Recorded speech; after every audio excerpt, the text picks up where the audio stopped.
Blacks in Technology. Blacks in technology. Blacks in technology. Blacks in technology. Blacks in technology. Blacks in technology.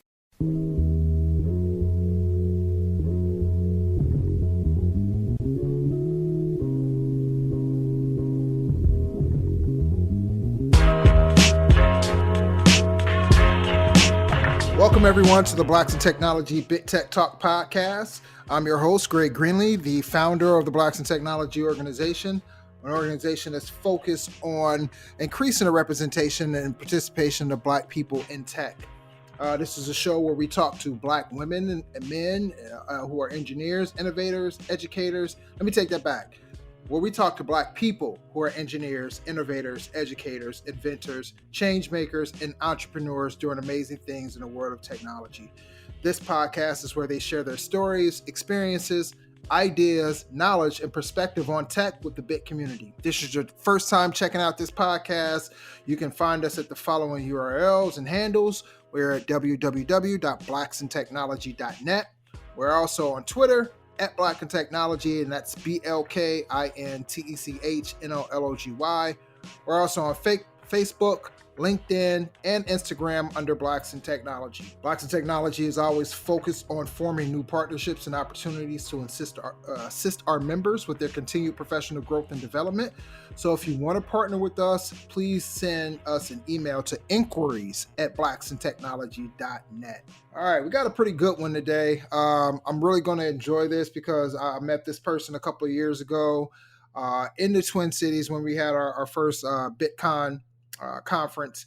His name is Steve Buchanan. He's a director and Midwest Container Service lead on the cloud transformation DevOps team with, I'm not even going to try to pronounce that name. I'll let him pronounce it.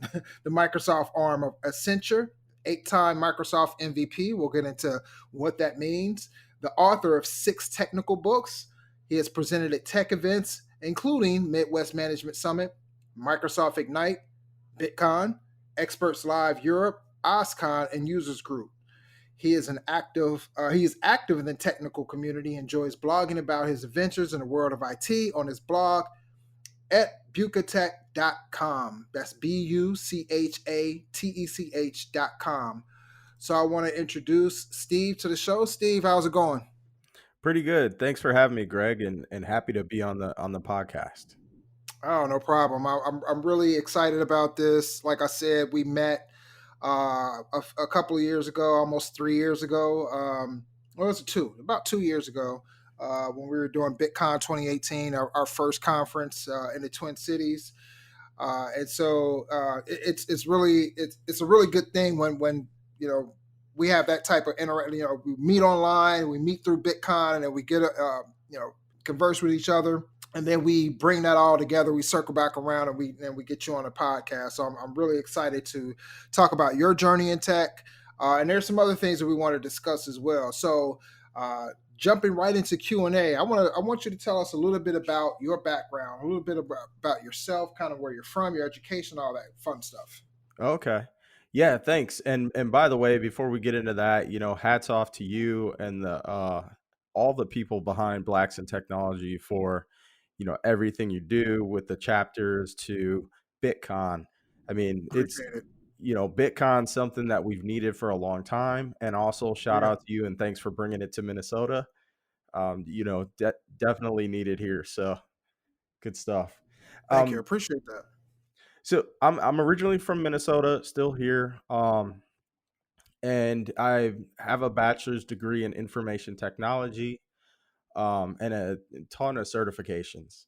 Certifications ranging from, CompTIA, like the A+, Linux Plus, things like ITIL, and then more recently received the Docker certification. And then a bunch of, Microsoft certifications on top of all of that as well. So very nice. Let me ask you this. When did you get your A+? Because it's been a while since I did any CompTIA stuff. It was, I think, my first certification from them was back in the early 2000s. Yeah, it was a long time ago. I think I got my A plus in the early 2000s as well, like when I was still in college. And Okay. it's so old, man, that it's still like it never expires. I have one of those A plus Right. certifications that I was grandfathered in, so Right. So do I. I love it though because I don't have to retake the test, right? So Right, right. So I actually have the A plus, the Network Plus, and the Linux Plus all through CompTIA. nice, nice. They never expire, so it's always on my resume.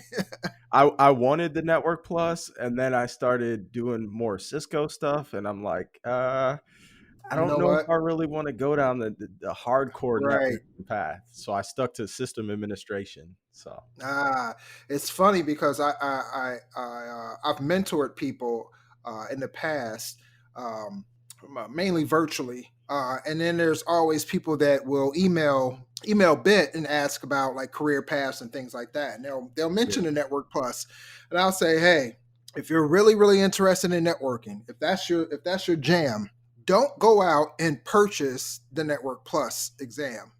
I'm saying this, and I'm hoping like CompTIA doesn't hear this, and then like one day, like, oh, we can't be partners with you. You're telling people not to, but I tell them not to actually pay for the exam. I say get the book.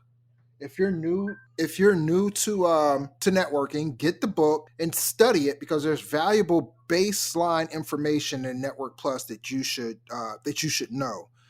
But exactly. after that, just go for your Cisco stuff because that's really where it's at in networking. That Get that the is get the get, Go ahead. that is spot on. And like I'm glad that I started going down the Network Plus path because I've done networking throughout my career and I still do. And Yeah. networking is foundational, but there's definitely a separation between like sysadmins and cloud people that know networking and Yeah. like a CCIE, right? Yeah. Someone at that level, like Right. Right. Those guys are, when I first started getting like into like certifications and things like that, like the CCIE, I knew probably one person, like actually knew one person that had a CCIE, and this guy was just incredibly smart, not just in networking, but just all across tech, and that's because it's such a hard exam. It's not one of those exams where you can go, you take a 90-minute, 60-minute to 90-minute multiple choice exam and you're done. This is like a proctored 8 hour right.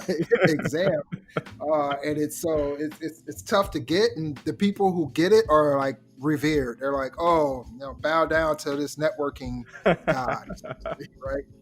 Yeah, I think I know one CCIE, and when I found out he Mm. was a CCIE, I was blown away because he's the most humble guy out there in the world, and it was like, you're a CCIE? I mean, he's like Yeah.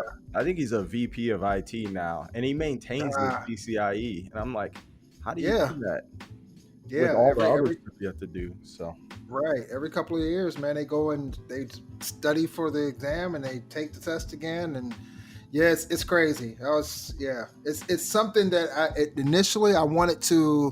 Um, it was. I think my goal was more the CCNP. I think I was like, I'm just going to go for the CCNP, not even CC. But it was something that I was like, you know what? If I ever get to that point to where I'm that much of a networking person, then I'll go for the CCIE. But the cloud came and yep, yep. all that stuff. I was like, I don't want to deal with networking and stuff anymore like that. So tell us how you got interested in tech. Everybody has their backstory. Tell us what your backstory is. Yeah, so I never set out to honestly, I never set out to get into tech. In my senior year of high school, and I've told this story a few times, but in my senior year of high school, I landed a job in tech as a PC technician. I was a Mm, PC tech, and I was doing a bunch of stuff, right? Building NT servers. I think I started with Windows 3.1.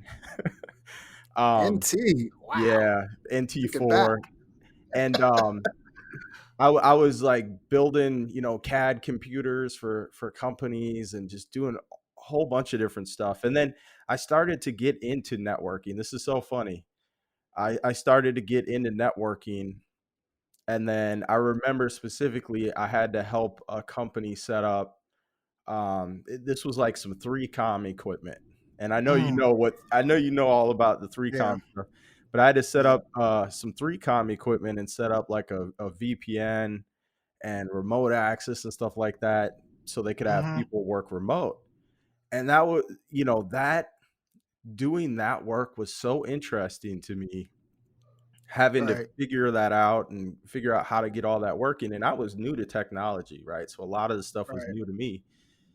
Having to figure all that out was super interesting. And that's when I caught the bug and I was like, okay, I want to go further in tech. And I started to research like, what are the career options? How much do people make in tech? Like, how long will it Hmm. take for me to reach certain levels and stuff like that? And I decided to go to school for it.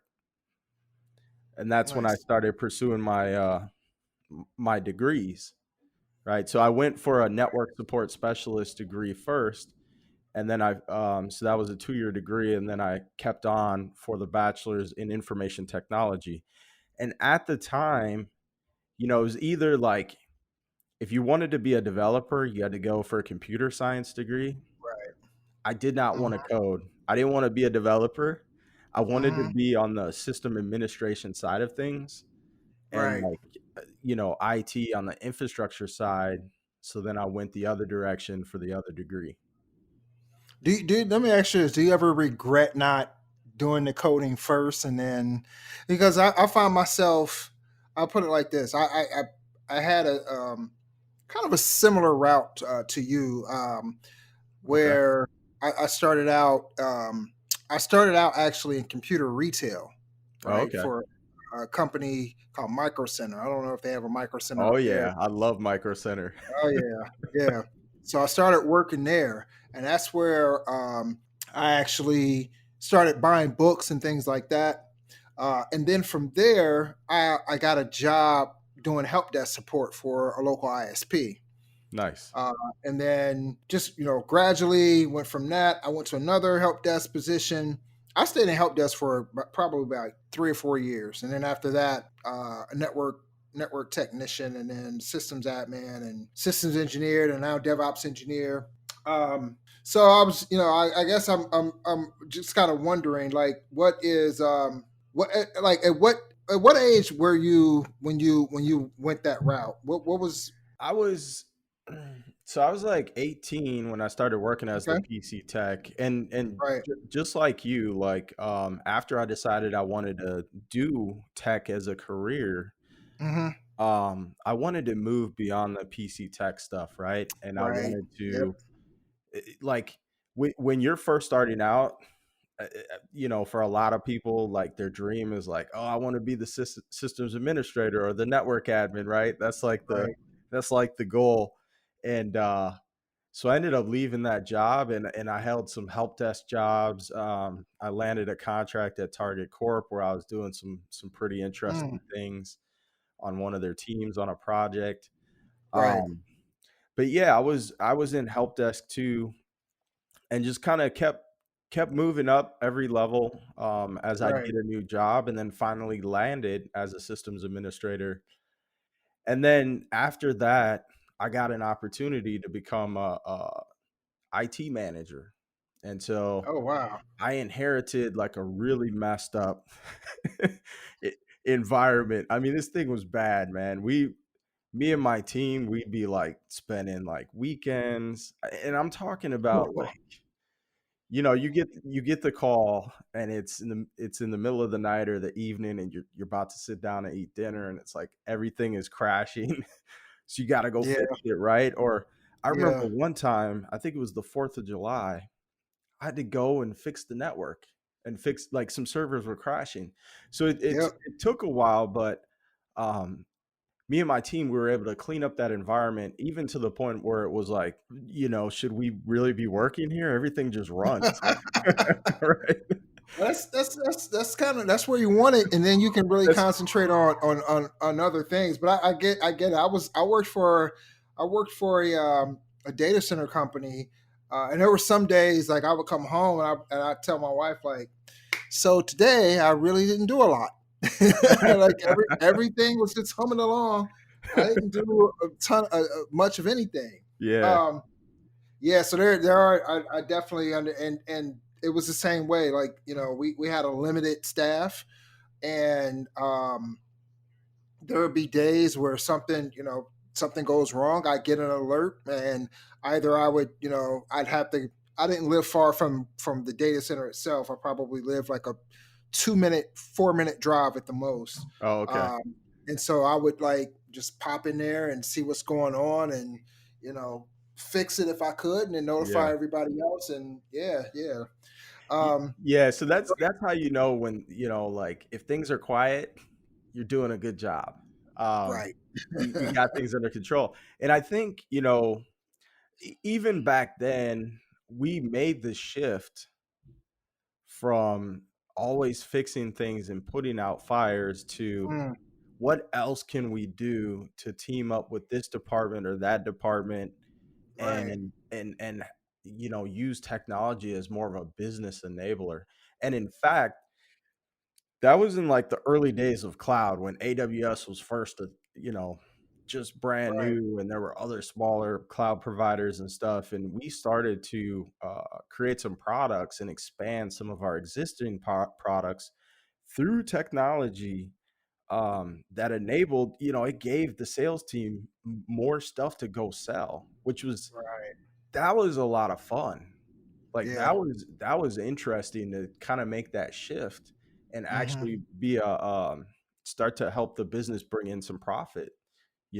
Hey, you asked a question about, do I regret not doing coding early on? Yeah, yeah, I kind of got went on a tangent there, but yeah, yeah, definitely. Because I guess my point was, when I first started out in tech, I started hanging around a lot of security infosec guys, Oh, okay. um, and they are the ones that like introduced me to Linux, and they were like learn TCP/IP, and they were like giving me hints on because I was super early in as far as really digging deep into tech. I had an interest in tech when I was really young. I was around 12, and I had Nice. actually gotten a Commodore 16, not a 64, but a 16. It was like a grade lower than the 64, um, and I actually taught myself how to do some programming. Not it wasn't extensive, but I taught myself how to do some things in basic. Nice. But then my computer went on the fritz, and I got out of it. I did other things. I worked odd jobs. I did music for a while, Yeah. and then I slowly got back into computers. And when I got back into it, that's when I worked at the retail store. That's when I started hanging out with different people, and they were attending these 2600 meetings, the hacker meetings, right? Oh, okay. Uh, Nice. they were like super intelligent people, and so I was learning at that time more of the system side of it, and but some of them had been educated at in academia and things like that, so they had that programming um, skill in their arsenal. And I never, at that time, I never really picked it up. I never really picked it up until the past, I would say, 6 or 7 years. Oh, okay. Um, but before that, it was just strictly, systems admin, point click, that type of thing. I didn't write a ton of scripts. And now I look at it, I'm like, man, I wish I would have really started with programming at least to some degree, and then slowly transition to the systems. That way I would have had that knowledge years ago, instead of just kind of picking it up recently. So Yeah, no, I think we share like similar stories there, right? So, right. when I started, I didn't want to go down the coding path because I just was like, man, that's going to be boring, right? And the sysadmin stuff seems super interesting. I Right, don't, right. I don't regret it, and I'll explain why, and I'll explain like if I could make a change, what I would make. I Hmm. don't regret it because focusing on system administration and more the infrastructure and the networking side made me get really deep into things like DNS and like TCP/IP Yes. and the OSI model and all of Yes. those core things that are extremely relevant in cloud. Like when I'm working in cloud, there are things that I know that when I'm working alongside a person that comes from a dev background, like Yeah. they don't they don't understand fundamental things about DNS that I do, right? And they Right. don't understand fundamental things about, certain networking aspects or other like protocol type things that I Right. understand because of the background that I come from. Now, Yeah. can they bang out a script a lot faster? Can they, when it comes to writing something from scratch, do they know for loops and all that kind of stuff? Yeah, they're Yeah. faster. They know that, but I know things that help augment and bring to the table and show value too. Now, going Right. back, what I do wish I did more of was just doing more stuff from the command line versus going straight down the GUI route with Windows, right? Like I Yeah. did some Linux with my Linux Plus, and I've always done some open source. I've always sprinkled that in throughout my career, the Right. entire Right. time. But I wish I would have spent more time in the command line and yeah, doing more scripting. Right. I still to this day don't want to be a pure developer, but I would like to have my coding skills get deeper, and they are getting deeper. Like you, over the past 6, 7 years or whatever, I've intentionally done more coding, and I pretty much live in the command line, right? When I'm working with like Kubernetes and stuff and doing Docker stuff, I'm doing all that through command line. And I'm also working with like PowerShell and Ansible and Terraform. All that stuff is coding. Yeah. So, Yeah. Yeah, I agree. And that's a good point that you made about you have a deeper knowledge of some of the even I would say more of the lower level components of tech, right? yeah, Um, the same way. Like even on a current team that I'm on, they always refer to me as like, oh, you want to know about some networking? Ask Greg because he's the net. Like, because the rest of the team are made up of developers there you that just go. happen to now they're now working on DevOps projects, and now they're still sharp. And they they pick up the DevOps stuff and operational stuff, and they're still sharp.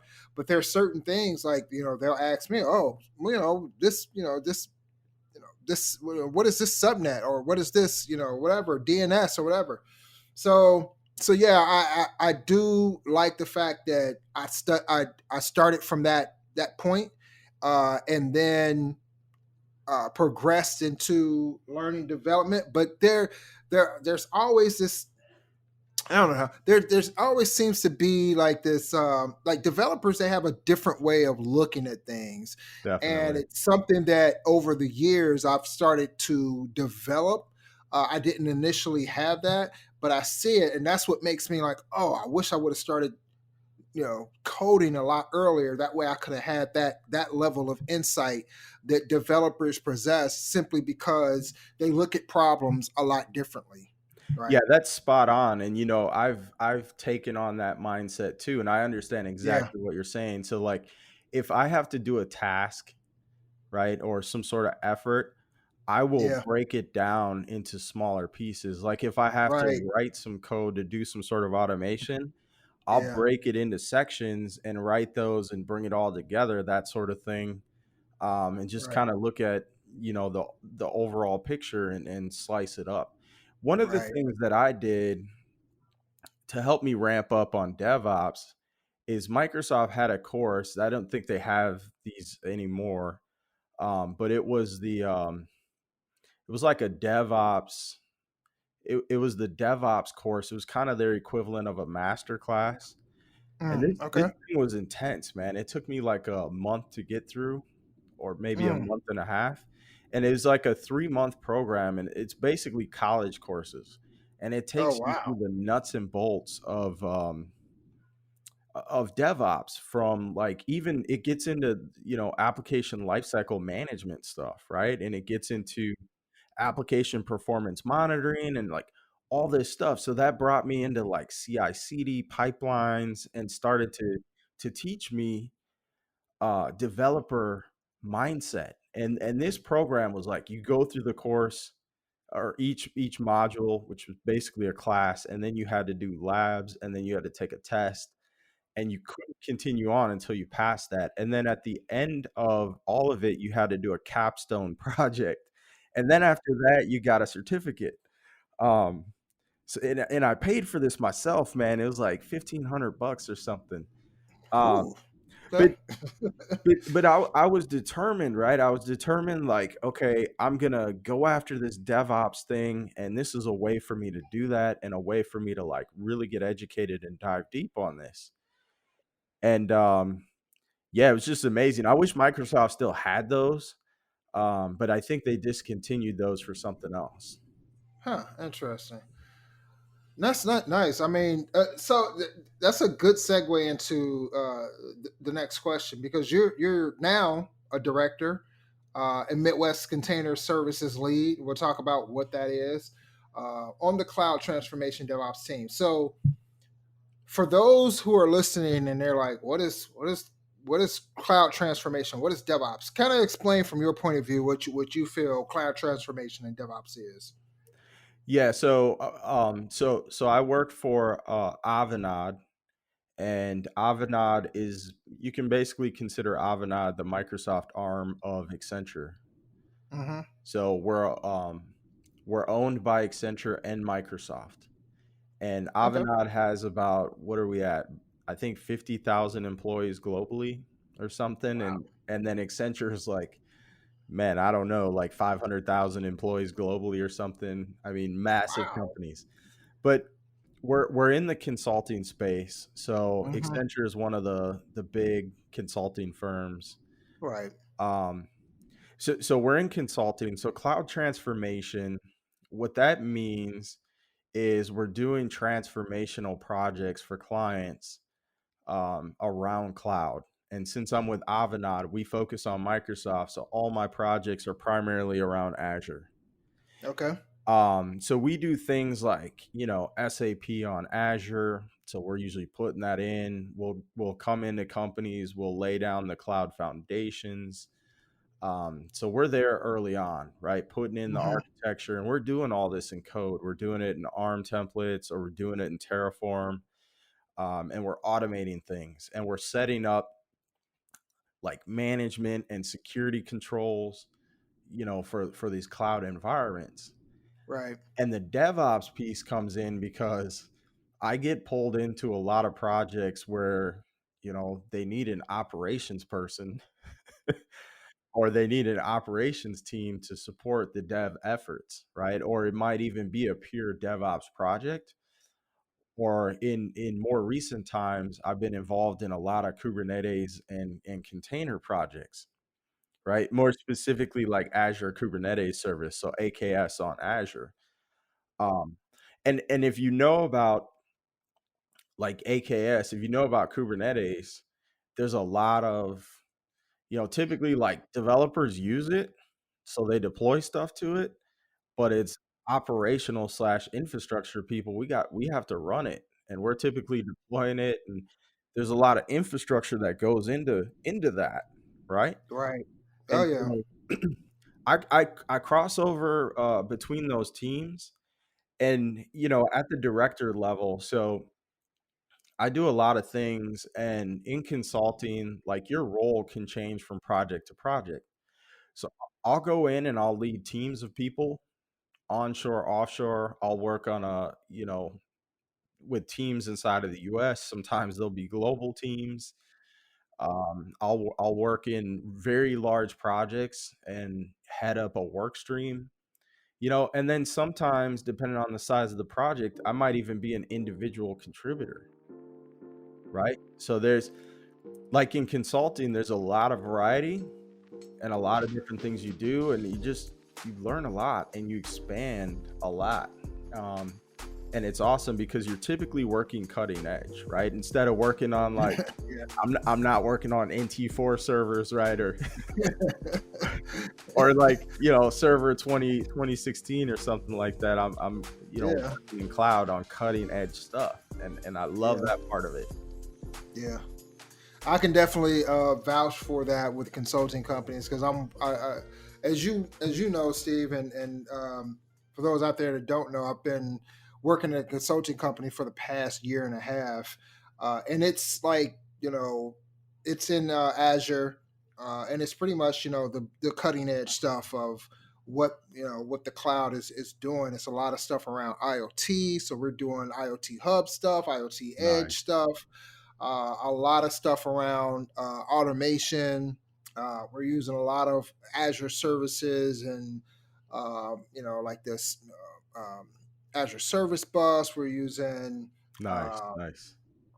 API Manager for things. It's just the AK. We're using AKS as well. So we're using a ton of stuff for that project. But I do want to I want to touch on what you said about the operational side of it. That's really true. Especially people think that because Microsoft or AWS they offer a service around Kubernetes that you just kind of like, hey, I want the service, click it, and let's go. And there's so much more underneath in setting up, especially with Kubernetes and setting up, the security side of it. So role Spot on. bindings, all that stuff.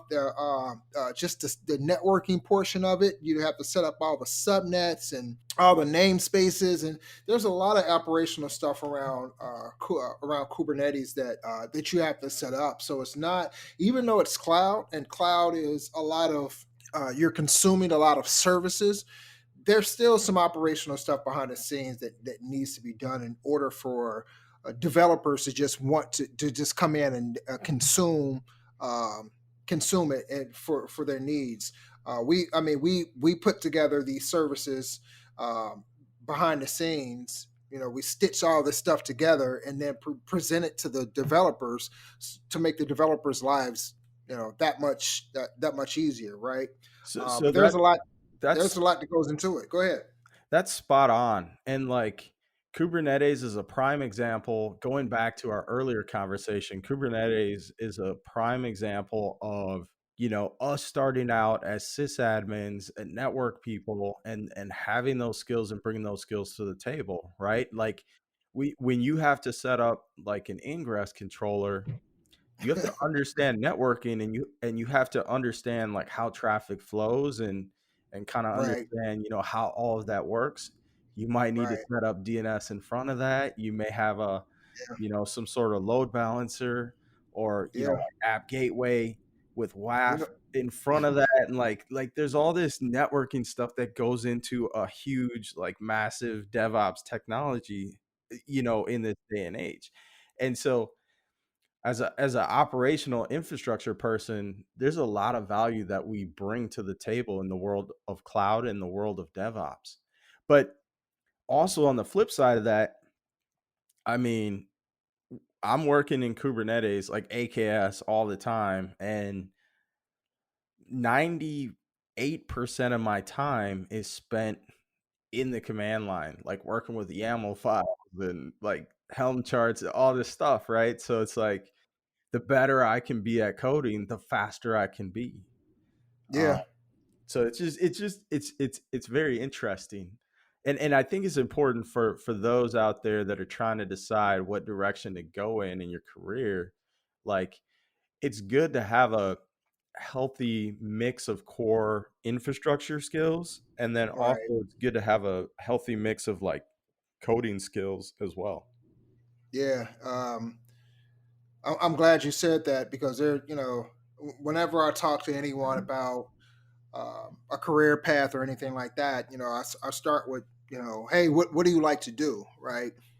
To kind of assess like what path might suit them best. Sometimes and even with networking, like even that stuff is becoming more codified nowadays. Oh yeah. Um, and so I try to tell people like, hey, these are some of the core things that you need to learn because it'll give you that foundation to build upon. but definitely find some way to slip in coding. I don't care if it's Bash. I don't care if it's PowerShell. I don't care if it's Python or whatever. Find some way to slip in the language in there, just so that you have at least a grasp of coding methods, right? Because that's a huge thing. Like people get even with me, like I got confused coming out because I didn't understand coding methodology. Why you did Right. certain things when you did it, or when you needed to do it. And so I tell people to like get that baseline of coding methodology under their belt, so that when they're dealing with these tools, even now, Terraform is turning out to be its own code code language now, right? Like Yeah. now they've introduced for loops and for each loops and all this new stuff, right? So they're really transition from this kind of, I don't want to say static, but it wasn't nearly as mature when it first started out, and now there's a lot more coding methodologies inside of Terraform. And the same way with some of these other configuration management tools like Ansible. And so it's Right. good to have like that foundation of at least like, oh, I know what a for loop does. I know what a while loop does. I know what data structures are, those types of things. And even like nowadays, because everything is like API driven, the cloud is API driven, Kubernetes is API driven, all these things are API driven. So you need to have a good foundation in coding in order to progress your career in something like DevOps, because that's how we're interacting with all these platforms now. It's through code. That's spot on. Something I always wonder about is for people that are coming from the other side of the table, right? Coming from that developer background, are they doing the same thing that we're doing? Are they ramping up on core infrastructure like skills and just understanding? Like we need, coming from the infrastructure side, we have to ramp up on like, okay, what are for loops, what Yeah, are variables and all that, like data structures, and it can be super confusing when you're new to that. You're like, why do I need that? What is this? How do I accomplish this task? Like, I wonder if it's the same for folks coming from the other side, from that dev world, when they have to, like, okay, they've built this thing, but now they got to publish it and secure it, right. like, back it up and monitor my it and all. my experience with that is they learn as little as they need to. If they don't need to know it, they will not mess with it at all. This is what I. But some of the really really smart ones, right? They have an understanding, a deeper understanding of some, even so we have a lead on our team, and the guy is just extremely sharp. Like he and he has like so much capacity to just soak things in and remember it. Like his recall is incredible, right? um but even he has to at times like ask me about networking stuff, like, so he'll understand like the baseline part of it, but then if it Yeah. gets deeper than that, like then he'll have to ask questions. And that's kind of what, like with everything, like if they have to deal with DNS, they deal with unless they have to get deeper, they only deal with like the surface of it uh at the time, because normally they wouldn't have to deal with a lot of that stuff. And Right. now, as DevOps engineers, they find themselves immersed a little bit more into the infrastructure side. But like I said, I would say I'm out of all the DevOps people on my team, I think there's only two of us that come from an infrastructure background. Everyone else are developers, and they only pick up on the hardcore infrastructure part of it when they need to. That's Other than that, they're not like, I've never seen them come in with like a networking plus book and like and they're cracking it open trying to open things like that. So yeah. That's super interesting. Something else that I've observed on my DevOps journey is that I've found it infrastructure people have been slower to make that transition. Yeah, A lot of infrastructure people are like, "Man, I don't wanna learn coding. I don't wanna do that." Like, give that to yeah, those devs. And it's been interesting. It's slowly starting to change with, with things that are popular like Terraform.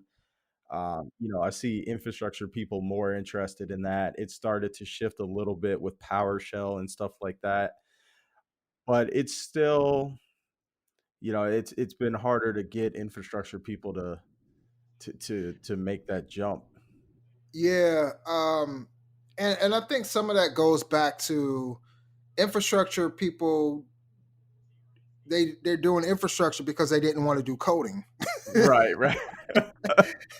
They didn't initially want to do coding, so they started out. They did infrastructure, and now they're finding like, oh, now these worlds are really converging Right, right, with the cloud, and so and then they're still reluctant because simply because a lot of them they get set in their ways and things like that. But what they at least I hope they're starting to understand is if you don't learn it, you're going to be phased out of a job pretty quickly, right? Like there's yeah, not a ton of I mean, there's still jobs out there for straight infrastructure people, but as more and more companies start, and even internally, right? You have companies spinning up their own Kubernetes clusters, and right, right, um, and right, and and you want to bring in, Terraform is not just for the cloud. Like you can use Terraform with VMware. You can right, use right, Terraform on a number of different SaaS platforms.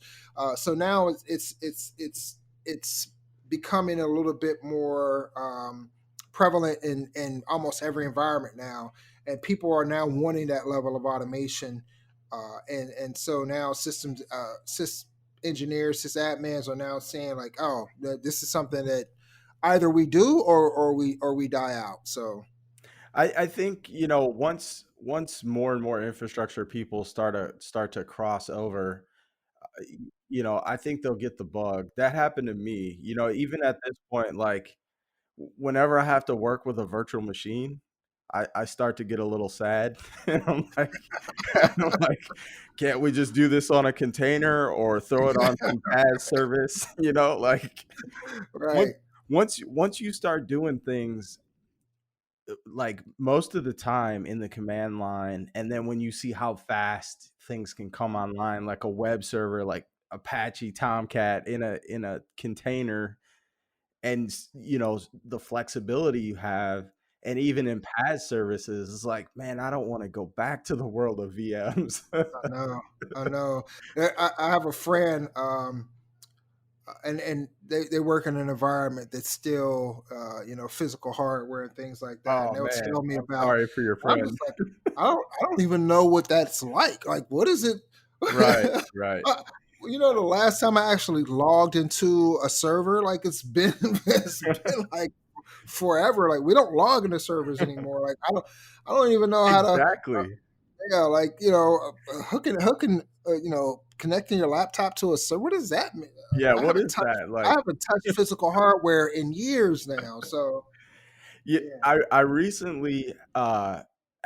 recently had to spin up a domain, like domain controllers, like like load Active Directory and like do the DC promo and go through all of that, right? Join the servers to the domain.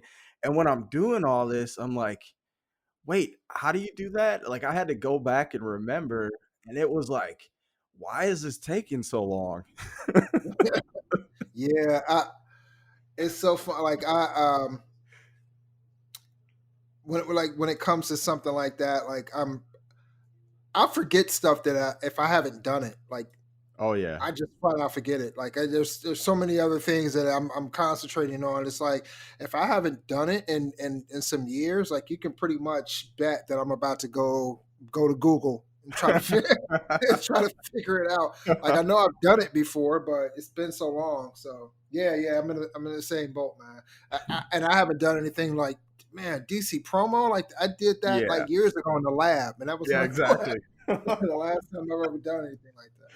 So tell See, me, that's go ahead. going back, man. It's like, Yeah, yeah, definitely, definitely. Tell us how did you get to the director level? Like, what was that journey like?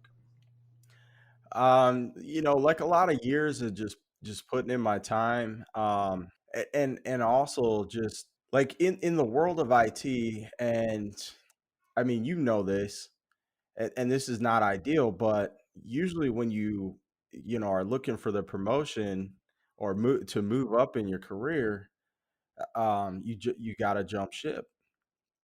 And it'd be better if like companies would do more promotion within, so that employees could stay around, and you move jobs. What you do different things to keep a variety. But to be honest with you, man, like early on in my career, and about like maybe midway through, you know, I had to jump ship to get that promotion or to go to that next level. You get those skills, you gain those skills through whatever means, whether it's training, on the job, whatever, and then, you go to that next role at that next company. Because what I've seen in the past is a lot of companies, they just, for whatever reason, there's a roadblock to getting that promotion. Now, more recently, in my last role, I was a director, and then in my current role, I came in as a group manager and got promoted to a director. And I think it was more just about coming in and proving that I could handle the director level, responsibilities, and coming in and proving that, okay, I can lead efforts, I can lead teams, I can, you know, direct people and get projects done and things like that. So it's actually, I was able to get promoted within a 2 year, I think it was 2 years, 2 year time frame, up to that director level. And I'll tell you, man, it was not easy. I can't tell you the ins and outs of the process, but what I can tell you, the the promotional process was kind of like being on Shark Tank. Really? Yeah, it was interesting, man. So you really had to, present your case, like, okay, what, give examples of things that you've done to help move the organization forward and clients. It really did feel like that, which I can appreciate that, because once you achieve that through that process, it's like, wow, I really had to work for this. Yeah, and I like what you said earlier about sometimes you have to jump ship. Like I think a lot of people, I'm not even going to say a lot of people, but nowadays this the idea, at least how our parents did it, Yep. staying at a company for umpteen years, like that's not the ideal way of doing it now, especially in tech. Like just within the past, I would say 3 or 4 years, I've been at like three jobs, right? Like Yeah. there's and it's becoming a lot more of the norm in technology, where you stay at a company for a few years, and whether, I mean, it's kind of a rule of thumb now, like if you aren't getting your salary increased by so much, or you aren't getting promoted, it's time to go, right? and Yeah. and the important thing about that I want to stress to people is, don't feel like you need to be loyal to these companies. I mean, if they treat you good, that's cool, but you're providing a service to them, and they're paying you for it, right? That's Uh, spot on. and whenever it comes to that time where they're not paying you what they should be for your service, or they're not recognizing you for the work that you've done, it's time to jump ship. It's time to move on, and go and get what you deserve to get. So Now, one of the things that, so everything you said there was spot on. Something that I've noticed, so like I was, most of my career I was internal IT. And when I mhm, was internal IT, I had to do that a lot, as I was kind of moving up to right. that IT manager. Once I hit that IT manager, it was like, okay, what's next? And I took took a shot at consulting, and I've been in consulting ever since. Hmm.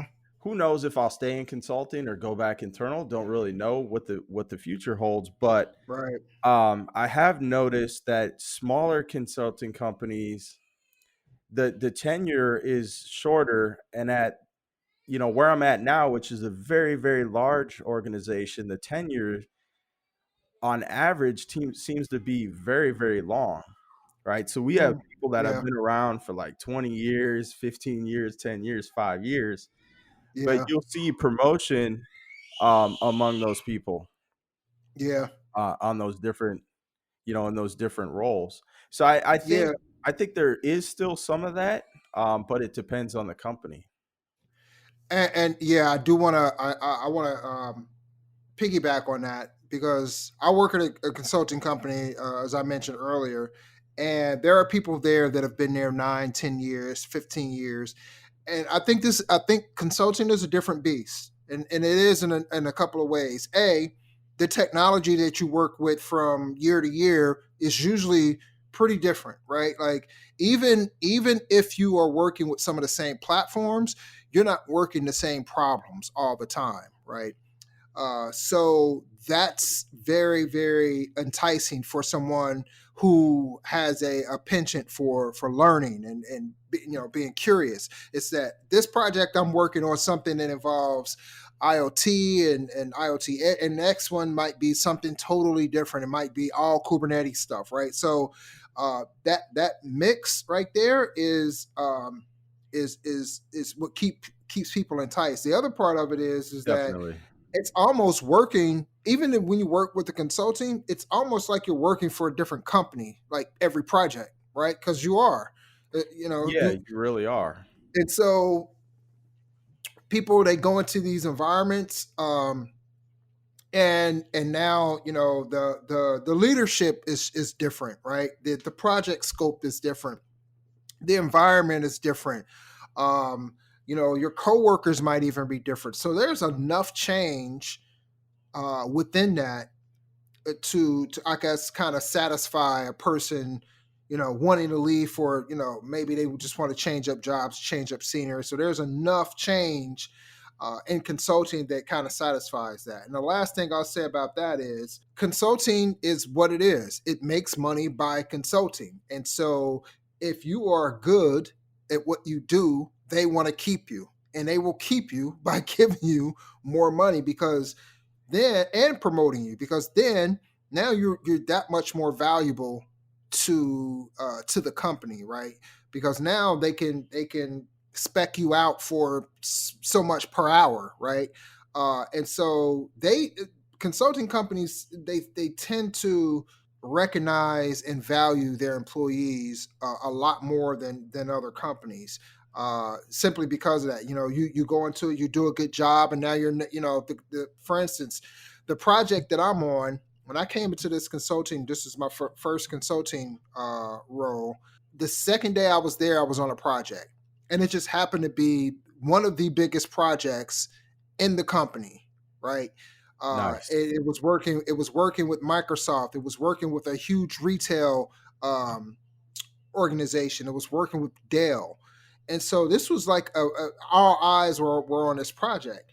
So once you get in, and then you start working, and people start hearing that you're doing good work. Now they want, once you come off that project, they want you on their project.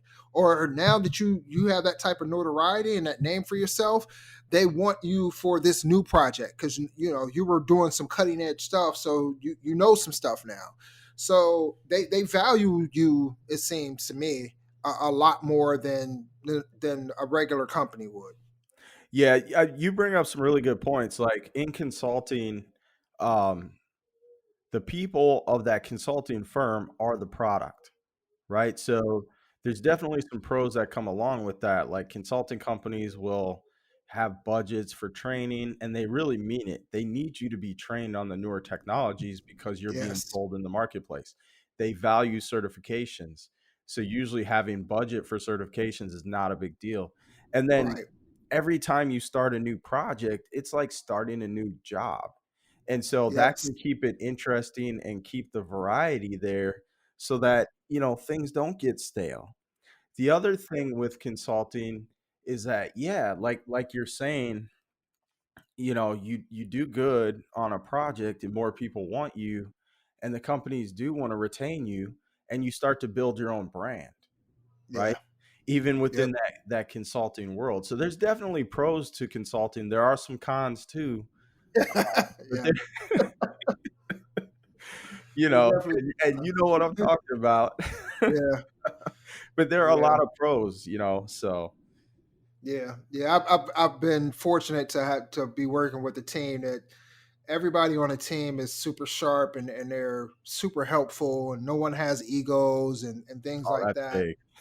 Yeah. I Yeah, mean, when you can be around, when you can be a part of an IT team where no one has egos, that's huge, because what I've seen over my career in IT is the IT ego thing it can be a huge problem in certain environments and create toxic environments, and that really makes the day-to-day job suck when you're working around people that have egos and stuff, and it's like, man, we're all learning. We're all at different levels. No one knows everything. Like, yeah. so, And shout out to to my my team lead. I mean, we have a number of guys that are just like, wow.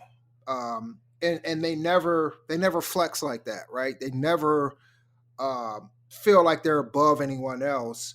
And even if they know that a lot of people come to them for questions and things like that, they take the time out and they say, hey, oh, let's go to a whiteboard. Let me draw it out. And if you don't get it, right? If you don't get it the first time, the people on my team will apologize and say, let me explain. I'm sorry. Like, if I'm not nice. explaining this correctly, let me explain this in a little bit more simpler form, so that not they don't do it to to be condescending, but they recognize that if they're talking over your head or anything like that, they know how to dial it back and say, okay, I need to make this more digestible or more easily digestible by this person, and they'll bring it back and they'll say, hey, this is my fault. This is like a bug in the system, right?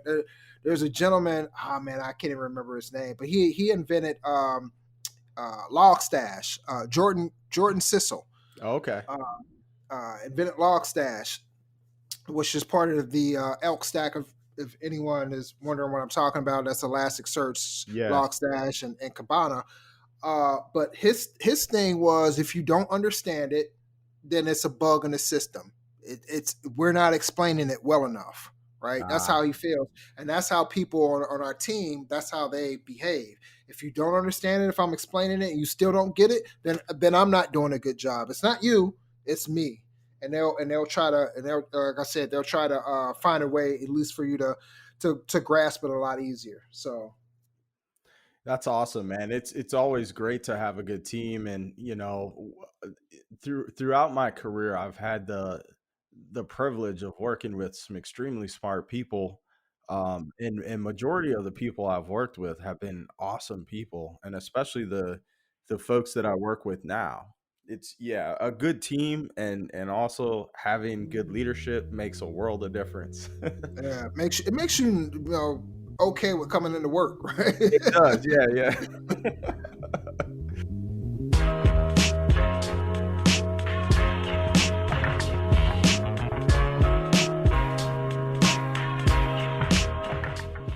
What's up, everyone? We hope that you're enjoying this episode of the Blacks in Technology Big Tech Talk podcast. Do you or someone you know have a dope story that they want to share with our bit audience? Blacks in Technology is seeking guests to be on our podcast. We're looking to highlight the journeys and experiences of Black women and men in the tech industry. So if you know of someone, send them our way. Shoot us an email to contact us at blacksintechnology.net, or click on the link in the show notes and fill out our form. We're looking to hear from you.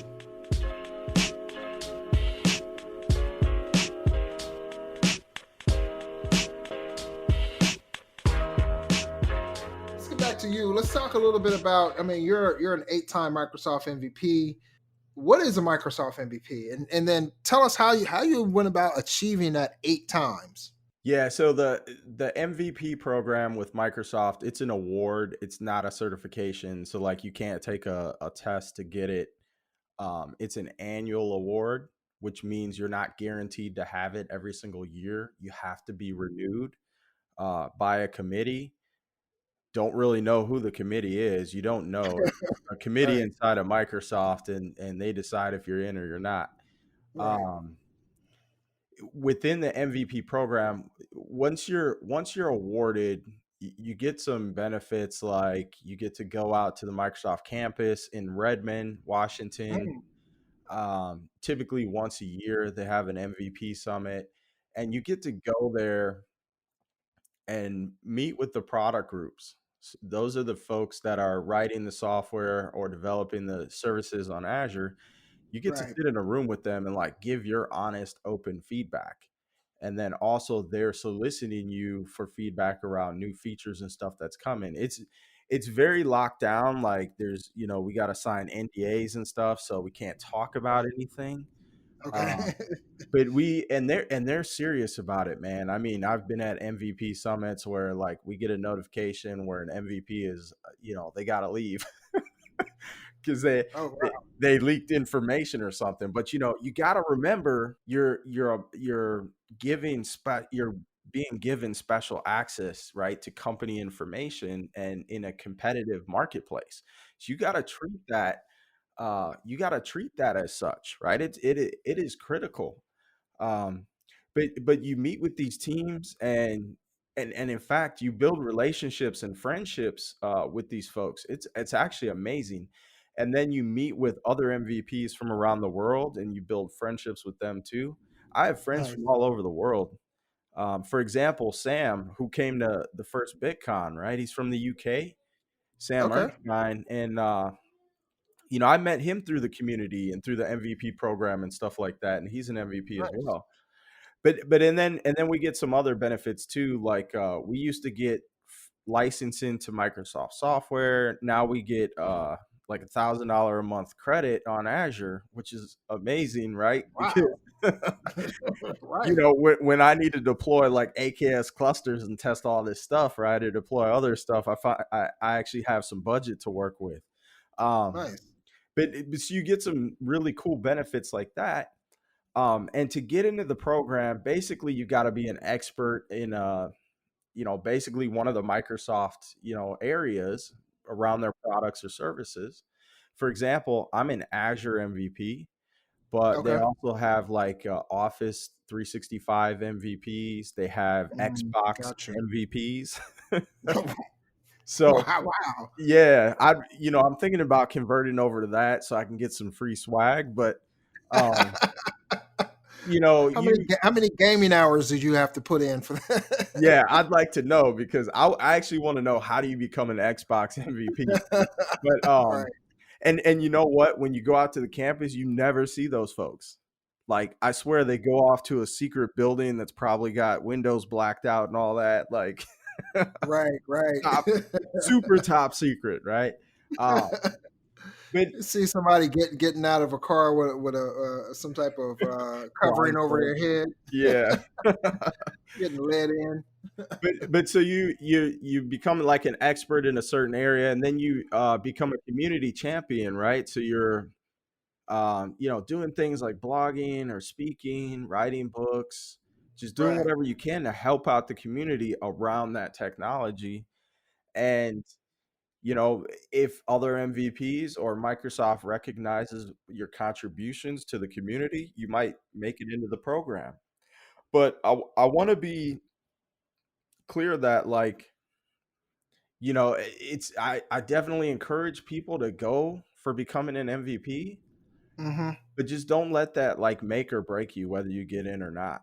Because I've seen people work really hard at it and they do all the community type activities and they're doing amazing things in their space and sometimes you just don't make it in, right? But don't let that discourage you from doing what you're doing. Just if you want to help the community and like give back, like do it out of wanting to do that, not out of, Right. hey, I want to achieve this thing. Because Yeah. trust me, like Microsoft, they can see through the genuine folks that are doing it for, genuine reasons, and they can see Right. right through folks that are like just trying to get that title, right? Right, right. Yeah, that's always been a thing, especially with any type of like certification or accolade. Like there's always this thing where it's like, oh, are you just a certification person, or are you a person that really wants to understand and learn the technology behind it and get the cert because of your knowledge? So that's always been an ongoing thing in tech. But that's another good segue into the next question, because obviously there's a lot of, to be at the level that you're at as a director, to be in the Microsoft 8-time MVP, uh, and to be in a game, so to speak, for this long. There's a lot of learning that's involved, and I'm always fascinated, at least especially with the people that I admire, whether it's somebody on my team or somebody I read about. And especially when people are on my team, like I like to pick their brains and find out, like, how do you learn? Like, what's your regimen for learning something new? So I want to pose that question to you. Like, what's your regimen for learning a new technology? Yeah, that's a great question, and I share the same thing where I like to learn how people approach that as well. For me, when I'm setting out to learn something, um, I'll go out and I'll read a bunch of articles online about it, and then Mm-hmm. I'll usually buy a book or two or three, depending on what it is and how Right. complex it is. But I'll dive into Right. some books, and then I like to get my hands on. So if it's in cloud, I'm deploying it, I'm breaking it, I'm redeploying it, I'm configuring it. If it's an on-premises thing, I still have a half rack in my house, and I have Nice. a I have a physical server in my house. So if I need to Right. deploy something, I still have that, right? In fact, I have some other servers too that I actually need to do something with, get rid of them. But I like to get my hands on it, and then sometimes, like, after I get my hands on it, I'll go back and reread, or I'll read another book or some more articles about it so I can understand it at a deeper level. And I may even, watch some videos because I want to hit it from all those angles so I can really Right. understand it.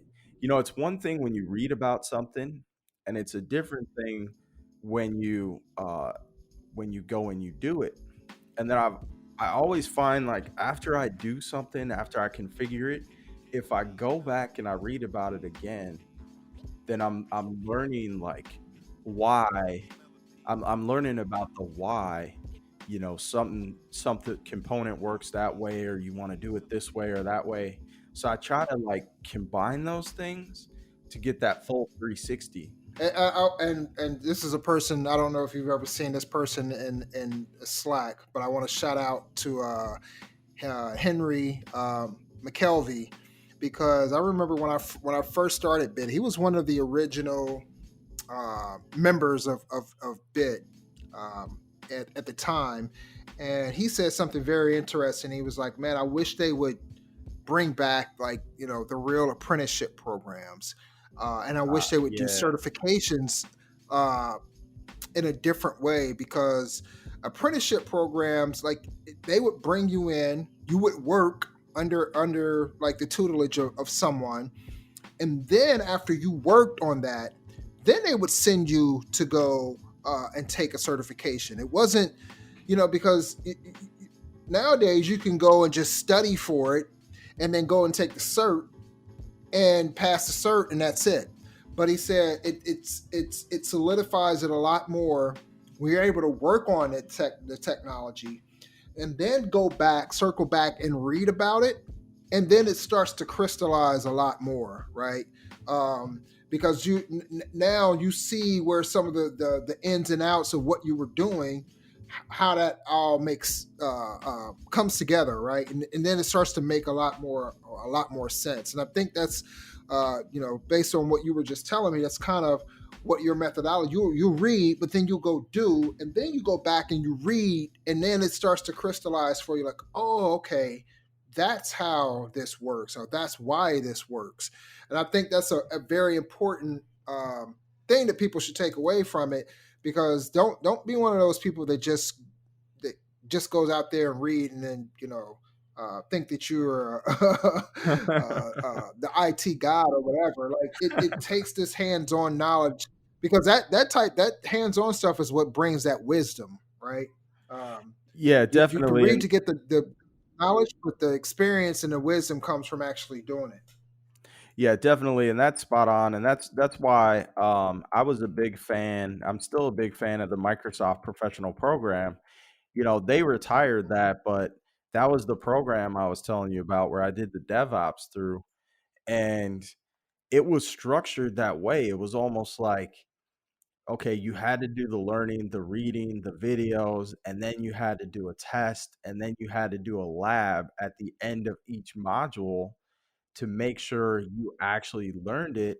And then there was a full capstone at the end of the entire program.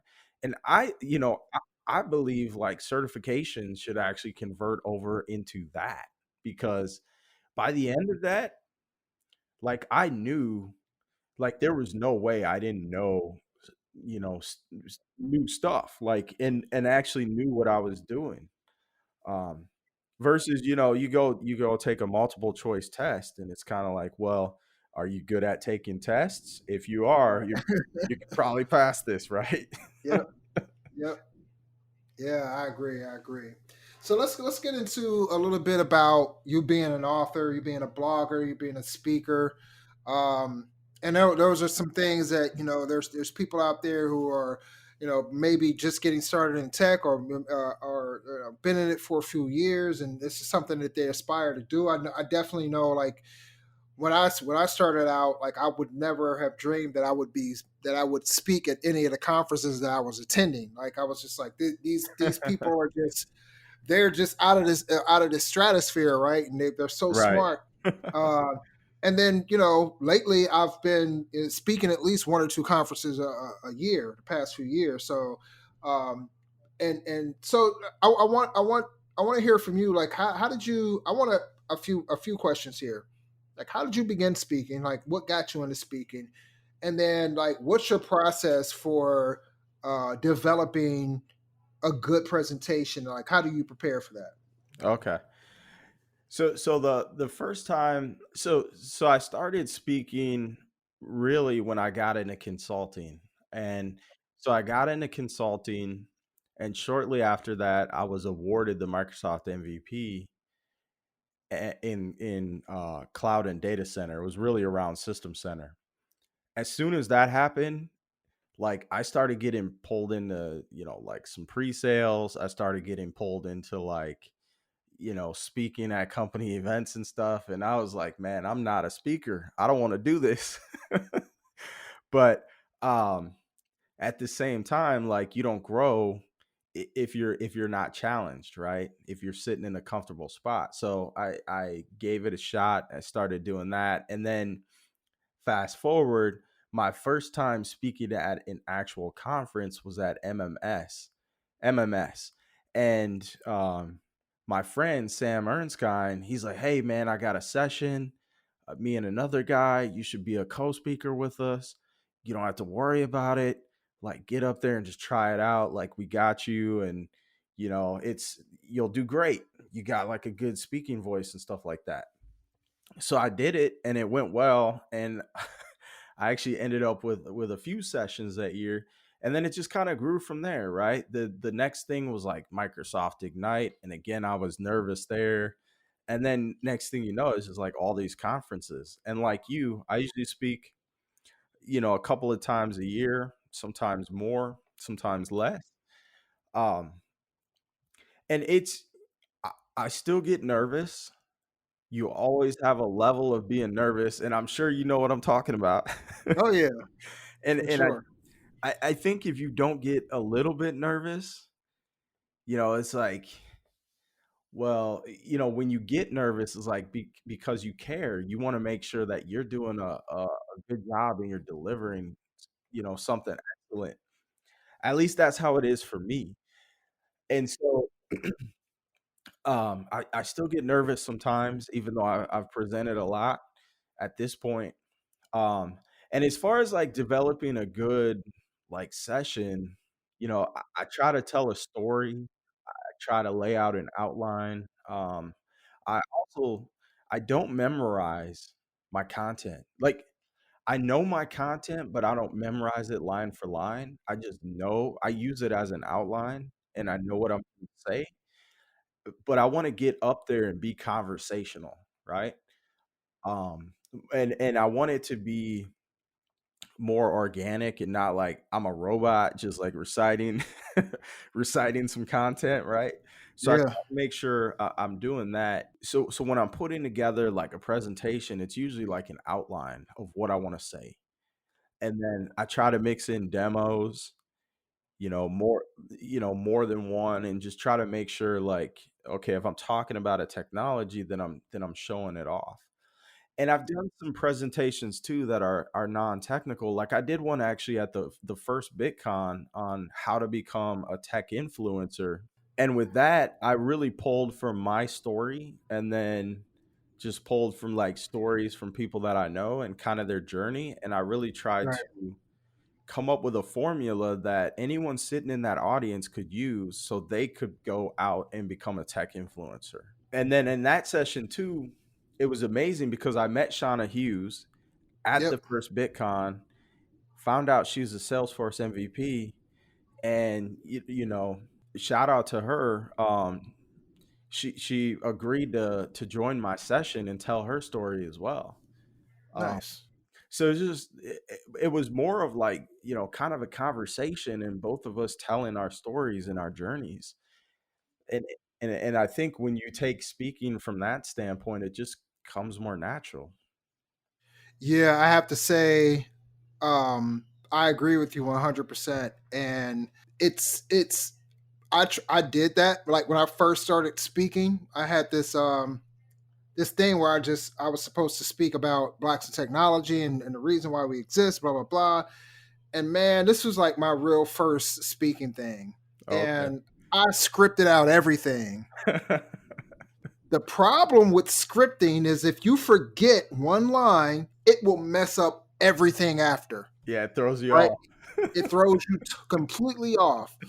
And I did that, and I was stumbling. I felt terrible, even though people came up to me later. Was like, "Oh no, we couldn't even tell," but right? And Yeah, you know. and from then on out, I was just like, "I'm never doing that again." Like it has to just flow and come from the. And ever since that one time, man, I was just like, "All right, I need to just be myself. I don't need to be like pre-recorded or anything like that. I just need to just let it all flow out. I know my stuff, so just let that knowledge come out. Do it in a conversational tone, like you said, and put your personality into it, and you'll be fine." It's kind of like freestyling. Yeah, it is It's kind of like, yeah, it's kind of like freestyling, but um versus, having everything written down. written. Yeah, because if you have everything written, and even if you're let's just say, I'm guessing you're talking about like rapping. Yeah, So yeah. let's just say if you're rapping and you forget a line, like that messes up everything. It does, yeah. But when you're freestyling and it's not written, it's all off the top of the head. Any mistake you can recover from because you're freestyling anyhow, right? Yeah, and if you're freestyling, if you make a mistake, you just kind of roll with it and Right, you take it somewhere else. And so right. and no one knows. It's like No one knows. No one's the wiser. so Yeah. I guess, So this is funny. You help me, like, if I ever have to explain this in the future, I'm just gonna say, my style of speaking is freestyling. excellent, excellent. So, um, tell us how you got into writing and blogging. Like, how did you start your own your blog? You're author of what, six technical books? Like, how did that all happen? Yeah, six technical books, and then I'm a official tech reviewer on like six more. Oh, Um, nice. so it started out of a desire for me to give back to the tech community at large, right? Like I've told this story sometimes too, a few times too, and like when I was a sysadmin at one point in my career, I remember I had like this terrible like problem that I ran into, and I'm trying to figure it out, and it'd been a day or so. And you know how it is when you get stuck on something, man, you start searching. And Right. at the time, this was a product that was like pretty new to the market. So yeah, there was documentation from Microsoft, but it was pretty limited, to be honest. And there wasn't a lot of people that had deployed this technology yet. And I found like one forum, a forum thread where like one guy, I swear, out of the whole world, one guy ran into the same issue, right? And he put the solution in there, and I'm thinking, you know, this guy gave back by putting it out there, and others are giving back by blogging and stuff, and that inspired me to start a blog. And then so I've been blogging ever since, and my blog is like a knowledge base for myself and Right. a knowledge base for anyone else that finds it useful, right? There might be useless information out there for others on some of the posts, but it's valuable to me because, like you said earlier, if you haven't worked on something for a long time and then you have to come back and work on it, you Yeah. forget some of the things that you had to do or configure. Yep. So I also started blogging to like document for myself, like, okay, I'm deploying this thing. I may not have to do this or touch this technology for the next 6 months. Right. But when I do, I know I can go search on my blog and find the steps or the config that I had to do to get this thing to work. Right. And it started helping other people too. And so, as far as writing books, like a publisher found my blog and they liked what I was doing, and they were like, "Hey, do you want to do a book?" And so I did that, and that just led, like, once you do one book, man, like they want you to do more, and, and it just, it just kind of snowballed from there. My recent books, I actually was gonna stop doing tech books because honestly, you don't make a lot of money from them. Uh, But the intangible benefits that you get, like, it can help skyrocket your career, right? So it pays like 10, 20 fold, but it just comes in a different form.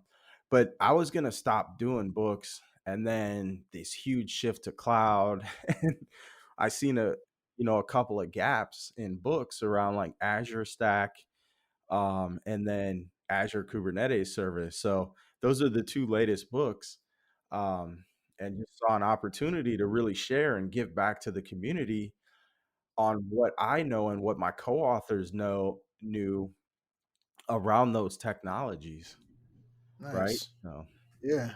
Yeah. You know what? A lot of people, I don't even know if a lot of people know this, but I say it every once in a while. But Blacks in Technology started as a blog. okay, If you go to blacksintechnology.wordpress.com, you will see the the first instantiation of Blacks in Technology. It was just me blogging. nice, I came from a Linux conference, and I was like, you know what? There was absolutely no black speakers here, and I wasn't mad, but I just recognized that there wasn't. There were very few black attendees, and I said, hey, you know what? I'm going to do something. This is what led to Blacks in Technology. It's going to this conference and not seeing any black people there. So I was like, okay, what I'll do is I'll start blogging, it, just to get a name out there, right? Just nice, to nice, just to kind of say like, hey, I'm black, I'm in tech, I do this, right? nice, nice, Um, and that's how it started. Not only can you build your own personal brand, uh, but it helps with, especially if you're blogging and people start taking notice of your blog and things like that. It's going to help you with job opportunities, and other opportunities that come. Like you said that you were able to write a book based off of someone coming to your blog. And I know not everyone has the knack to sit there and write and everything like that, but it's something that I've found that can really propel you and your career and your brand. And like I said, Bit started that way. Um, I wish and I mean, and we still have our blogs and our our posts and things like that. I want to get back into blogging and you know writing more tech stuff eventually for Bit. Um, but yeah, I mean, it's a definitely a powerful platform. Yeah, like blogging, writing books, speaking, all of it is a tool. It's all a tool Yeah, to build your brand. And you know what? You know, I hear, every so often I hear like, oh, we can't, we want to hire more black people in tech, but we can't find them. And it's like, no, they're out there. We're out here, yeah, go to groups like Blacks in Technology, go to organizations like BDPA. But I also would like to see more black people writing books, blogging, speaking, getting out there and speaking, like apply to speak, submit to speak at conferences like Microsoft Ignite, like OzCon, right, like, all these different conferences. We need more of that. We need more black tech authors that are yeah, authoring technical books. A lot of us are in the field and we're doing amazing things, and like we have a lot of valuable information that could be shared. right, And right. I just, I'd like to see more of that.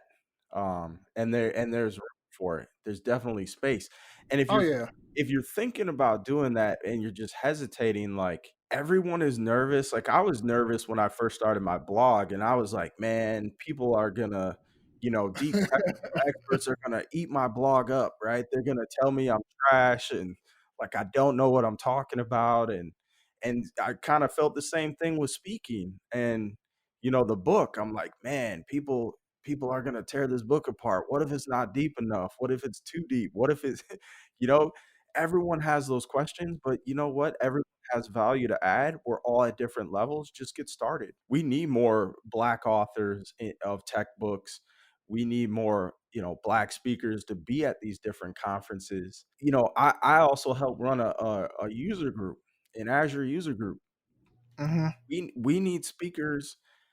We need black speakers at the user groups. We need them. We need more black people. We need more of us helping to organize these user groups and stuff.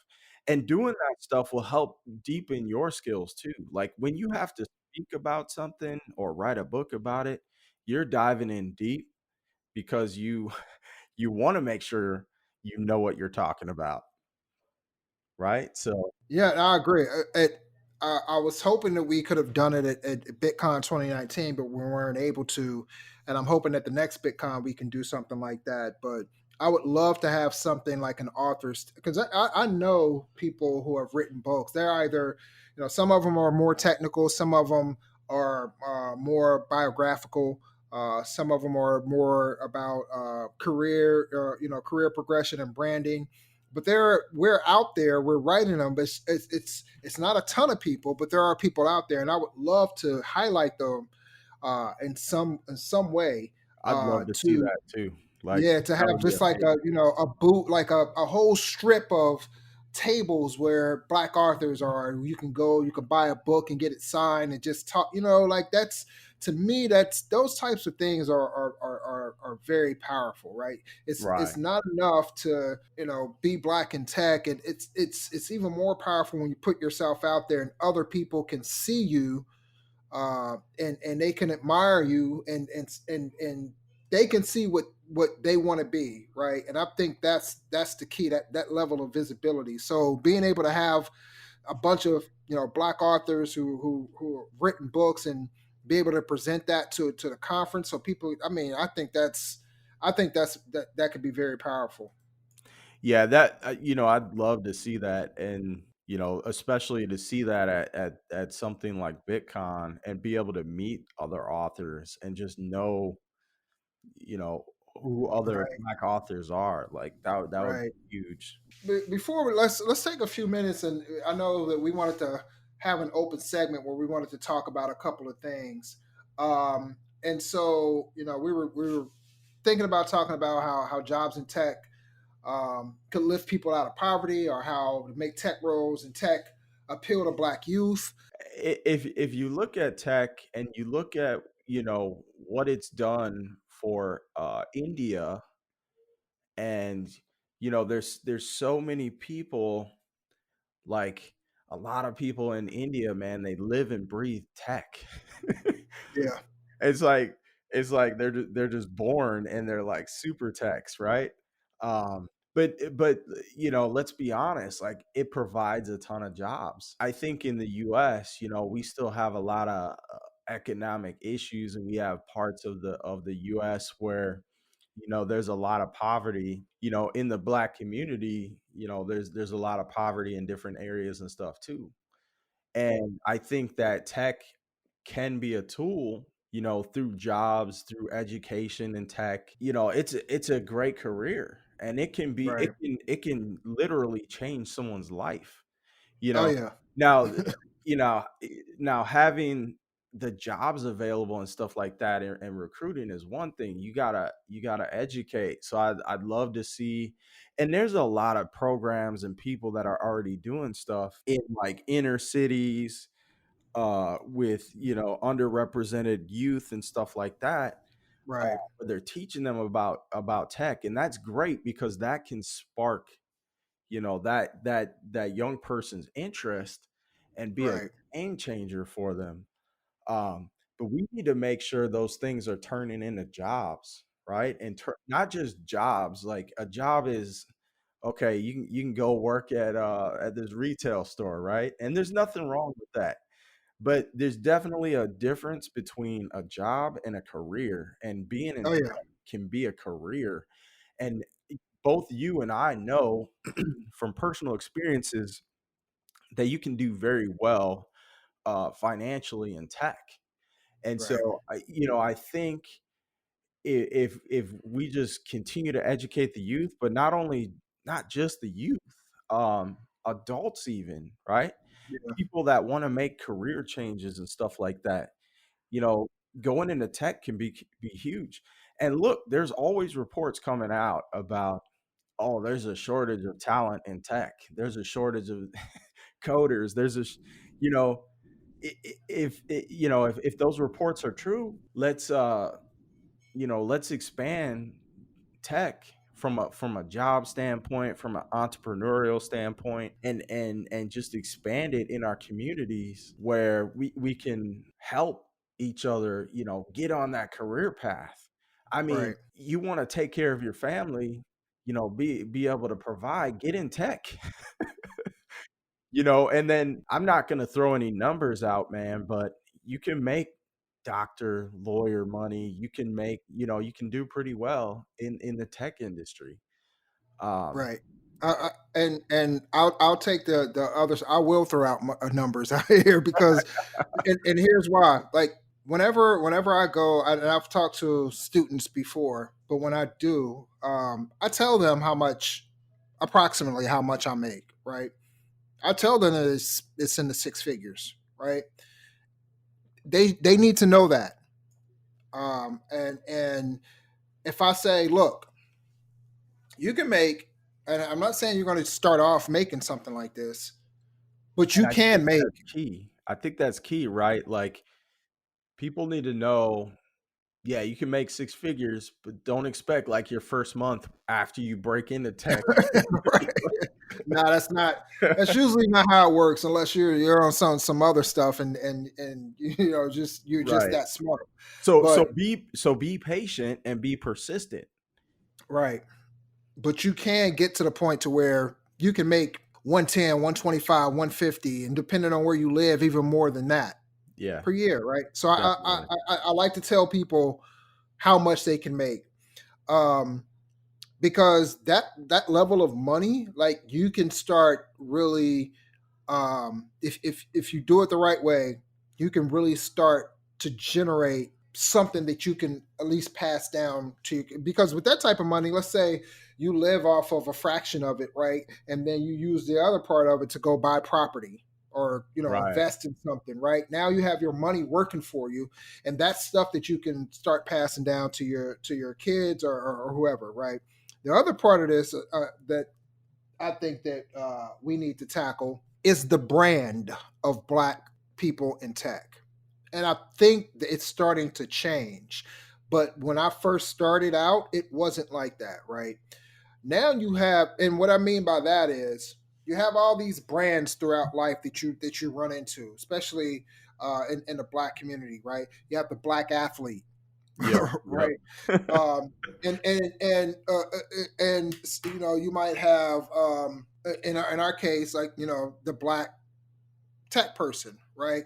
Yep. Yep. But traditionally, or the Black entertainer, that's another one, right? Yep. Traditionally, the Black entertainer and the Black athlete, they get the shine because of the way that they're branded.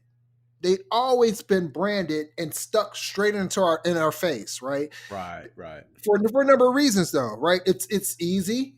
Let's put it like this: it's easy to at least start. So if someone was like, "Oh, I want to be a basketball star," all you need is a basketball, and you go to your neighborhood court and you start working on it, right? It's Yep. even easy with music to get started, right? Oh, I want to start like singing or rapping or whatever. All you need to do is pick up a book and start writing, or you start belting out notes and things like that, right? But with in tech, It's been a lot because traditionally you needed a computer, right? And there's there's a certain level of education that you need in order to get in it that we weren't given early on, right? Um, and because of that, the Black athlete, the Black entertainer, has always been front and center in our culture. Something that you can see, and everybody wants to try to obtain and be that. And the Black technologist, however, look at how we get depicted, right? In movies and anything, like look at for instance, if you want to go back, and I know TV is fictional, but look at Steve Urkel.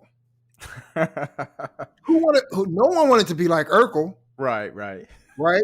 Everybody wanted to be like Stefan, though. Right. When he transformed into Stefan, everybody wanted to be like him, but no one wanted to be, because look how he's depicted. Right. Right. Really awkward, awkward with in conversation, awkward with people of the opposite sex, all that stuff. And And Black then people in tech are not like that. Let's just right, put that and out. we're not, but that's what I mean. So we need people like you and me and others. We need to be protecting our brand and trying to highlight that brand as much as it was one of the I guess core principles of Bit is increasing that visibility, right? Um, because that's not how we are. We're not like you remember, I don't know if you ever seen Die Hard, but even that guy, like, that's not all of us. The Right. the, the whiz kid in Die Hard, he was Black, but he wasn't a Black person that people would look at and be like, "Oh, okay, that's how I'm going to be." No, that's not. You But we bring up are that, though. you you But bring we up are. Go ahead. you bring up a good point. Like, if that's how Black people in tech are depicted in the media, and that's what the youth see. Why I would mean, they want to be like right? that? They don't want to be like that, right? And then on the flip side, they see someone in the NBA being able to drive a nice car or whatever, and they see people in entertainment, and you know, who do you think the youth is going to want to be like? So yeah, you Right. you It's bring up a good natural. point.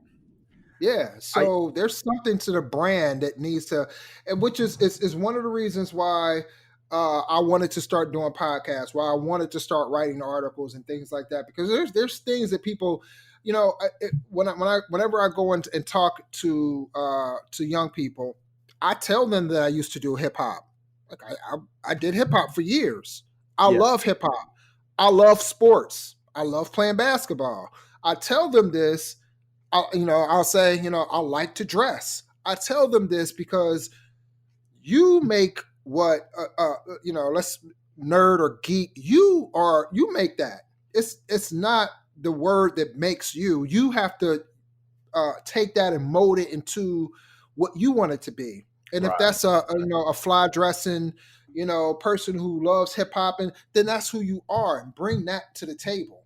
Exactly. I don't, because I don't feel like people need to be confined in this box, and you don't, in order to be in tech. And I think that's the image a lot of times that it gives off. It doesn't give that off though to white people, because Right. white people don't need to conform to any type of, you know what I'm saying? Right. They Right.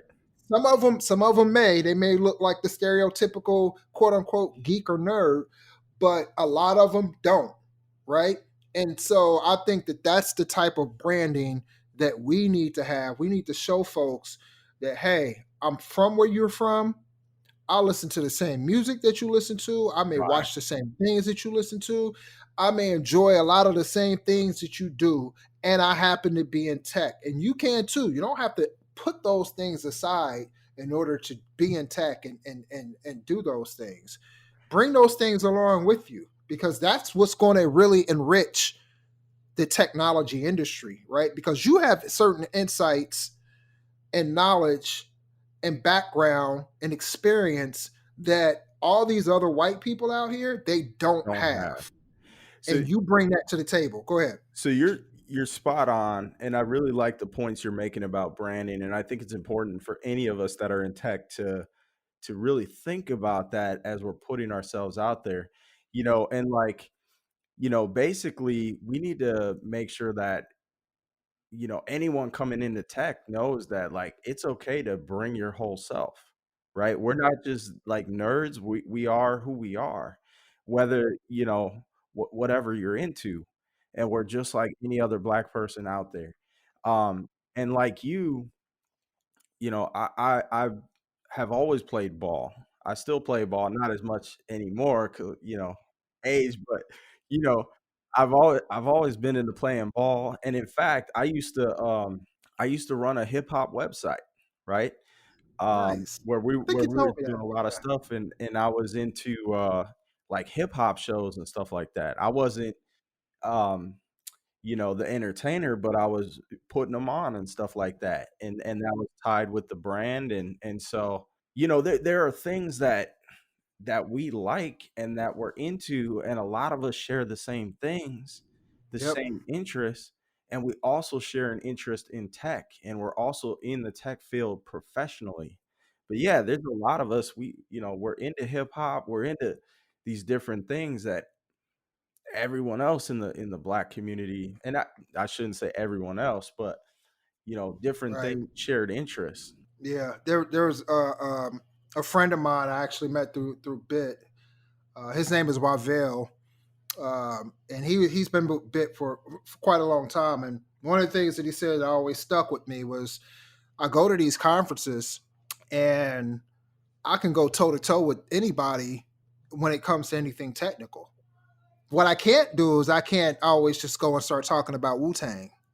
Mm. And I was just like, that's true. Or just anything in that category. Like, sometimes you want to talk to, hey man, did you check out that new, right, Royce the 5'9" album just came out? Yeah, blah blah blah blah blah blah blah. Like, those are some of the commonalities that's cultural for us, um, that we don't always get to have, because we're surrounded, and not that white people don't listen to hip hop. I'm not trying to say that, but on the average, it's not something that in conversation that you're just going to bring up. Whereas with a black person, it's more likely that, oh, okay, yeah, I checked out, or that new Beyonce, or whatever.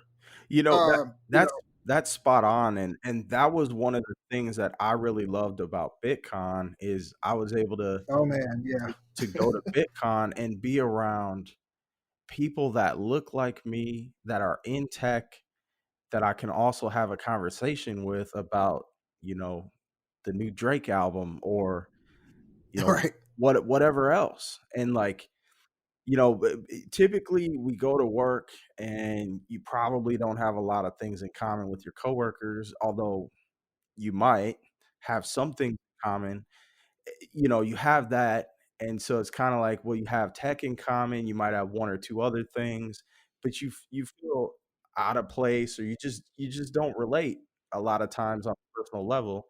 And then outside of that, you might have friends and family, and you can relate to them, because But they're you can't black, talk tech with but you're not talking tech with them. You start talking that right. tech stuff, and it's like the eyes glaze over, and it's just like so. Yep. Bitcoin was like it was almost a nirvana, man. It was like, man, this is just like, imagine if work was like this.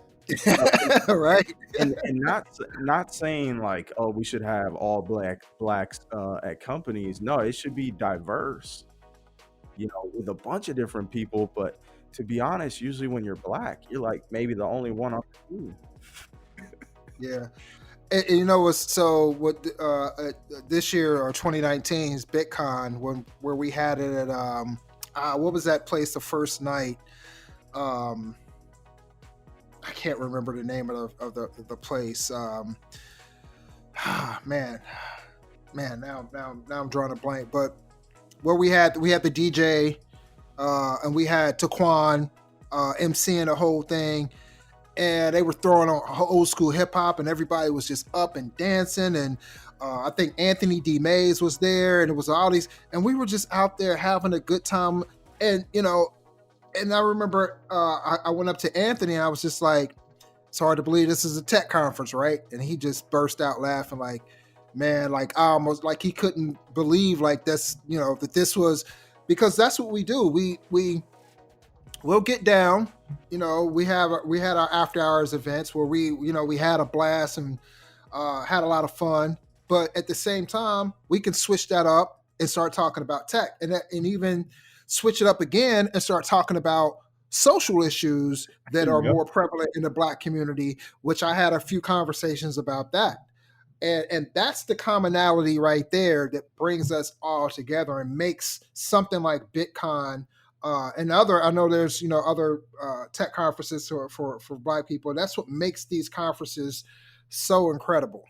That's why I like Bitcoin. Like I remember Bitcoin 2019. I was just sitting down on one of the couches, outside some of the sessions, and there was a couple other folks sitting down as well, and we just randomly sparked up a conversation about Kubernetes, and like then it turned into a conversation about VMware, and then it turned into a conversation about like musical stuff and different artists and stuff like that. And then it's like, and it was natural. It was awesome, man. It was just like, so I know exactly what you're saying, and that's why, like, man, I really like Bitcoin, and I think it's a very positive thing, and we just need more of it.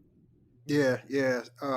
I mean, we were going to do it this year, of course. It was going to be in Chicago, but of course, with the pandemic and everything like that. Yep, Uh, yep. so hopefully in 2021 we're able to bring it back if everything goes well. And so I'm definitely looking forward to that. You know what? Like, seriously, like with the recent events and stuff, and a lot of companies really pushing for diversity, and a lot of companies even embracing like Black Lives Matter, and just the changes we've seen, you know, to take that a step further. I challenge you, if you're in leadership, to go to BitCon, go to the next one and see how it is. And like, that's the kind of work environment we need, more of that in the work environment. And it's again, it's about just becoming more diverse. But what we have at BitCon is, we'd like a piece of that at work, and that Yeah, you know yeah. No, you're 100%. Yeah, I mean, it's funny because there's so many of these companies out here that will claim that they can't find people, and it's like, look, we've got conferences going on where you can just come and I tell you what, this is what lets me know some companies are just full of crap. Because when we were planning BitCon, what we would get is we get some companies that'd be like, this is incredible, this is amazing. And then we'll get some companies that will say, oh, you know what, we want to see like what the turnout's going to be like. And we just want to see, and it's just like, are you serious? Like, you say you're serious about diversity and inclusion, and you're telling me you can't even just sponsor a booth to try to, to get in and try to get people from our network to, like, that's crazy. Like, oh yeah, well, what if we just do this and and then we can see for next year? It's like, no, what's wrong with now? You're saying that you're for real about this, then be for real, right? So companies that say they can't find people aren't looking. That's how Yeah, I feel about it. yeah, and I hear you on that. And like anytime I hear that from a company or a recruiter or anyone, I always tell them about blacks in technology, and I tell them about BDPA, and I say like there are Slack channels, there are people that run these organizations. Reach out, put your job posting in these places. Like I'm always seeing from blacks in technology on Twitter, like you folks are always tweeting about new jobs and stuff. So like, But I will say this, and this is just a more of a call to action, right? For anybody black that's in tech, the support needs to be there, right? And I know everybody can't they can't give or they can't do this, and just any given time. But what I'm saying is, if you see these jobs on the jobs board, and you know try to find, see if you know somebody that might be a good fit, or if you're looking for a new job, come to, don't always just go to a Glassdoor or Monster or Indeed or LinkedIn. If you're about supporting black organizations, the only way that we're going to continue to be able to get the support of these other organizations is if people from our community and our membership and our audience, our network, supports the things that we do, right? And I'll give you a perfect example. Early on, we used to connect and partner with a lot of organizations around providing complimentary tickets to conferences. So we had a thing with O'Reilly, and O'Reilly would give us like a couple of complimentary tickets to whatever, Velocity or OSCON, or we would get two free tickets. Now I know that travel and things and maybe it may be an issue for some people, but these tickets are not cheap. no, they're not. OSCON tickets aren't right. And we used to do things like we tweet about them. We try to get a raffle going. We try to do something to kind of promote that we had these tickets, and we would get very little participation.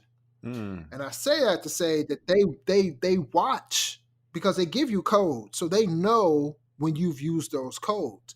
And if people aren't using the code, then they're not going to come back next year and say, okay, we're going to give you complimentary tickets, because now they feel like it's money wasted. So there's a responsibility on these companies, but there's also a certain level of responsibility within the community.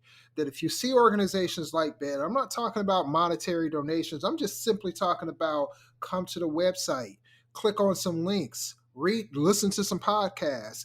If there's a raffle going on, and it may be something that may interest you about at least throw your name in a hat. Click on some jobs. Try to, come here first if you're looking for a job, as opposed to somewhere else. Like, that level of support, and this is across any organization that's similar to Blocks of Technology. So BDPA, NESB, any number of them that are out there now. Like, they need support from us in order to continue. Otherwise, why are we doing this if we right, Yeah, if we can't? Yeah, definitely. And one thing that I can say, Greg, is like keep doing what you're doing. appreciate Uh, it. I Thank you. I know that it can be discouraging at times. If you're not getting the level of participation and stuff, but it is impacting people. It's impacted me on a personal level in positive ways. I brought my wife to BitCon 2019, and it's impacting us. It's impacting a lot of people. So keep doing what you're doing. I totally understand what you're saying though. Like there's another guy that does a ton of stuff in the community. Amazing guy, and he's doing stuff for youth. His name is Michael Wolf. Shout out to him. Oh Uh, yeah, I know Michael. Yeah, you know Michael, and so he's always doing amazing stuff, and he's trying to educate the youth about tech and stuff like that. And he's involved in BDPA, Yeah, and yeah. the events he does, a lot of them get a lot of participation, and some of them maybe don't get so much. But when you have people like him and people like you and other people in the communities putting stuff on, like, yeah, we need to be engaged. And the other thing I'll say too, like, Blacks in technology and even BDPA and even just doing stuff with like Michael Wolff has been huge around networking opportunities.